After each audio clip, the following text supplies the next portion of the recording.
ปีเลี้ยงอยู่เฮือนได้มั้งอยู่อ่ะนั่นฮะชัวเมียแล้ววะเฮียมาเลี้ยงนั่นเราจะบ้านดีมั้งไม่ลองหรอบ้าลองกินอย่างกันพี่ก็เข้ามาว่ะกินมาวะเขาได้พวกอะไรกินอะไรแข็งฮะพวกพ่อบ้านได้กินแข็งให้เหรอมีดุจ้อหนาดุจ้อเดี๋ยวกินเอาวะกินมาวะกินอะไรลองเนี่ยใหญ่กันถึงว่าที่หลังมันเฮ็ดช่วงทุกอันวะนานมันหลังมันที่หลังนั้นมาเขาใครหลังนี่นะใครหลังนี่ก็ได้มันยาวแล้วใครหลังนะพี่ช้อนของดูใครหลังแกนะลูกกะที่ไกลๆบุ้นๆเลยใครหลังที่นี่มันได้กะหาด้วยอยู่นั้นได้ว่าใครหลังใครหลังนะ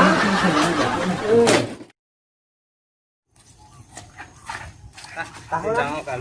หลังบุ้นเลยใครหลังนะหลังละอยู่ไหนเด่นหลังเนาะหลังว่า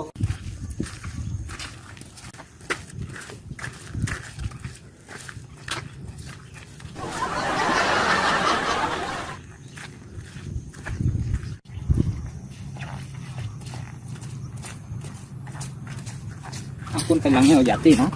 นั่นนะถ้าเป็นหลัง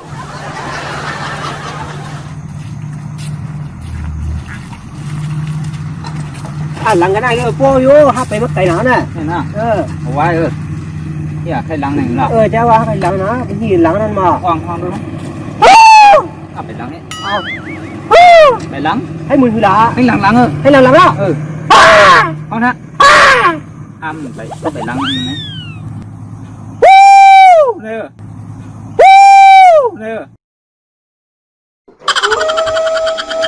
ลูกให้หลังเลยนะให้หลังได้เลย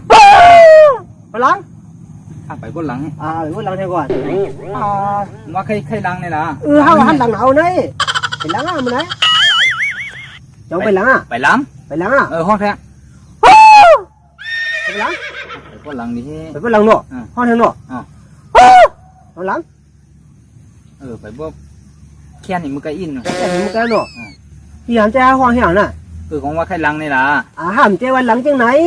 หลังจริงล่ะหลังจริงอันบนหลังในช่องยูทูบนั่นน่ะ